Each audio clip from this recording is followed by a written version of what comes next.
तो रोग निदान के सब्जेक्ट में आज हम पढ़ेंगे प्राणवायु स्रोतस के बारे में। यह वीडियो बेसिकली टारगेट करेगा कि प्राणवायु स्रोतस क्या होते हैं, उनका जनरल इंट्रोडक्शन क्या है, उसमें कौन कौन से अवयव, कौन कौन से ऑर्गन्स सम्मिलित हैं और उसका निदान क्या है, किन कारणों से प्राणवायु स्रोतस में दुष्टि होती है, किस प्रकार की दुष्टि होती है, उनके लक्षण क्या होते हैं और उनमें कौन कौन सी व्याधियाँ सम्मिलित होती हैं।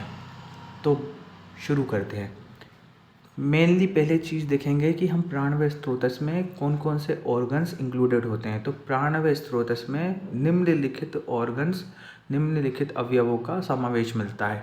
पहला हृदय मतलब हार्ट, दूसरा फुफ्फुस मतलब कि लंग्स और तीसरा रसवाही धमनियाँ। रसवाही धमनियाँ वह धमनियाँ होती हैं जो शरीर में रस का संचालन करती हैं और शरीर में रस को बढ़ाती हैं या रस को एक जगह से दूसरी जगह लेके जाती हैं।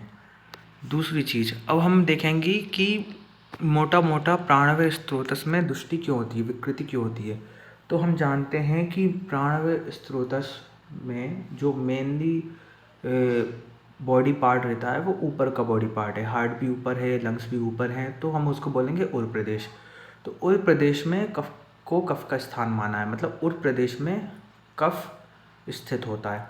अब हम जानते हैं कि शरीर में वात, पित्त और कफ होते हैं। अब इनकी अगर साम अवस्था है, मतलब कि अगर ये नॉर्मल हैं, नॉर्मल इनकी क्वांटिटी है, सब कुछ बढ़िया है, तभी शरीर में कोई विकृति उत्पन्न नहीं होती। अब यदि इनकी विषम अवस्था हो जाए, मतलब कफ बढ़ जाए या वात बढ़ जाए या पित्त बढ़ जाए, तो उससे शरीर में अनेक दोष उत्पन्न हो सकते हैं।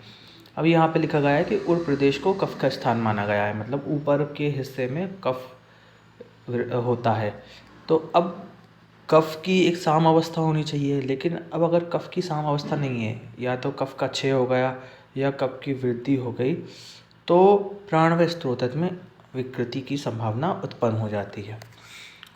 अब इसके बाद हम देखेंगे निदान की हेतु, मतलब कि निदान या हेतु मतलब कि प्राणवायु स्रोतस में विकृति उत्पन्न क्यों होती है।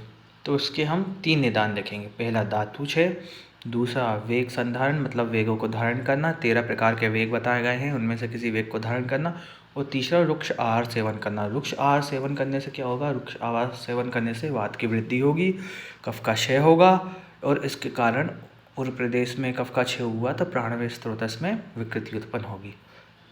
अब बात करेंगे हम लक्षण के बारे में कि जब प्राणवायु स्रोतस में कोई विकृति उत्पन्न होती है तो इसके लक्षण क्या क्या होते हैं। पहला रुक रुक के श्वास चलना, मतलब कि बहुत धीरे धीरे सांस चल रही है, रुक रुक के चल रही है। दूसरा अल्प सशब्द सशूल श्वास चलना, मतलब बहुत धीमी धीमी श्वास चल रही है, शब्द के साथ श्वास चल रही है, इसमें मुड़ का साउंड आ गया या किसी अन्य प्रकार का साउंड हम जनरली डायगोनाइज कर रहे हैं स्टेथोस्कोप की मदद से। या सशूल श्वास चलना, मतलब सांस लेने में दिक्कत हो रही है, दर्द हो रहा है। तीसरा ज़्यादा श्वास चलना, मतलब ज़्यादा ही इंसान की तेज़ श्वास ले रहा है, जल्दी जल्दी श्वास ले रहा है, तो उसको हम एक लक्षण मानेंगे। अब उसके बाद व्याधियाँ, इसमें कौन कौन सी व्याधियाँ होती है। पहली 3 हिक्का श्वास कास, जल्दी एकदम से याद हो जाएंगे, हिक्का कास श्वास, उसके बाद राजक्षमा, उसके बाद उर्शत और उसके बाद शोष। तो यहाँ जनरल इंट्रोडक्शन प्राणवायु स्रोतस का समाप्त होता है। उम्मीद है आपको वीडियो पसंद आया होगा, समझ में आया होगा। धन्यवाद।